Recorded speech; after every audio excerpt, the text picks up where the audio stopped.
Hey guys, welcome to another video. In today's video, I'm going to be talking about 3 potential trades that could happen in the NBA and also go through what pieces are involved. So as you can see, this is the Minnesota Timberwolves. This is their preseason training camp, so lots changed in their roster, but they've made it clear that they want to trade their first overall pick this year that they got from the lottery. They finished with a record of 19-45 in the shortened season. They said themselves they're looking at a third option and a win now option to help Karl-Anthony Towns win. So, without further ado, here's the trade. It sends Bradley Beal and a second rounder in the 2020 draft to Minnesota in exchange for James Johnson, who has to opt into his deal, Josh Okogie, and Jarrett Culver, along with that touted first overall pick in the 2020 draft.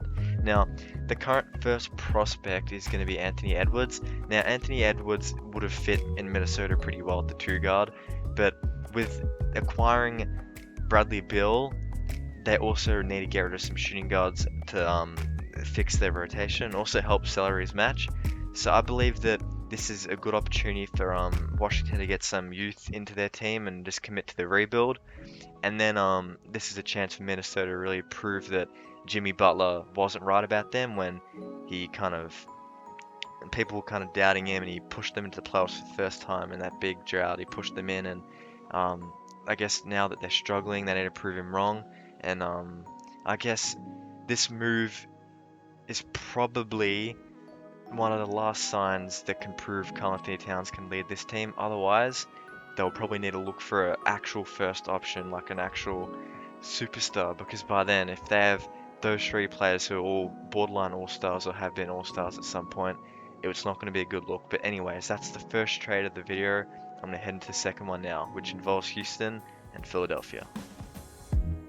So in light of Daryl Morey quitting as GM, rumors have emerged that Houston are open to trading everyone on their roster except for James Harden in exchange for Embiid. So you can make your own trade package.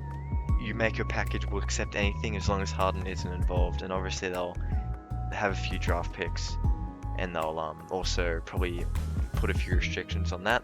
But here's the trade I've managed to come up with. So this trade sends Joel Embiid to the Houston Rockets, giving them a true center, and then provides Houston with a vast array of, I guess, a couple scraps there with Mbah Clemens.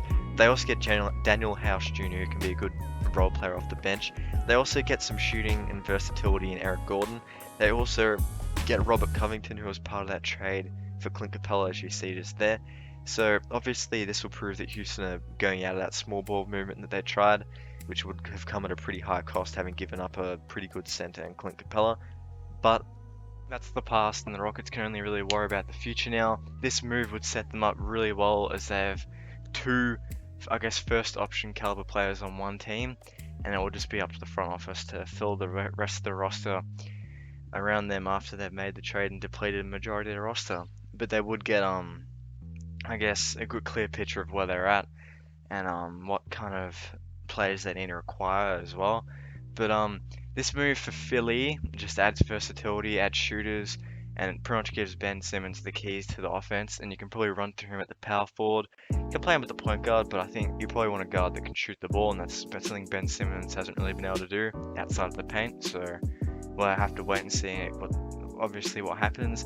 This is probably just a very extreme rumor that won't happen, but you never know what can happen considering all the changes going on in Houston and the constant underachieving of Philadelphia.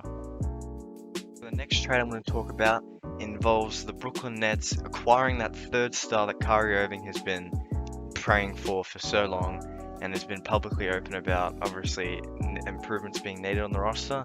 I think he's probably a bit harsh, but this trade will give them the 3rd star that they so require.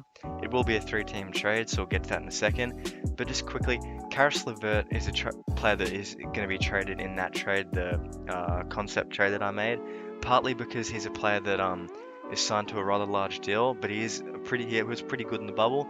He also is a player that can't really play off ball, like he needs the ball in his hands, and with that team already having Durant and Curry, that will be an issue. But the trade sends Caris LeVert and Grant Williams to Indiana with a first rounder in 2020, and sending Jarrett Allen to the Celtics and Victor Oladipo to the Nets. So the Nets get that versatile. Victor Oladipo has proven he can play offense at a pretty elite level, and he's also a pretty capable defender. They have to give up Jarrett Allen, although they already have DeAndre Jordan on a pretty team-friendly deal, and he's a pretty good player in terms of PER. Obviously, doesn't play all that much, but in his minutes, he's very efficient. That move ends up giving away Karis LeVert to Indiana, so they find that kind of like-for-like replacement. And then Boston get that true center, I guess, true starting caliber center.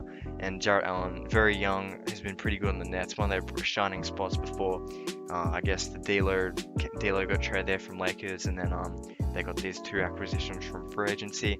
But anyway, guys, that's that. Those are the 3 trades. Make sure to like. That'll tell me if you want another video, and also comment. Make some suggestions of your own trades in the comments, and I'll probably try and cover them in future videos as well. The off season's a crazy time in the NBA, so you never know what can happen. Until the next video, guys, make sure to like and subscribe, and we'll see you next time. Peace.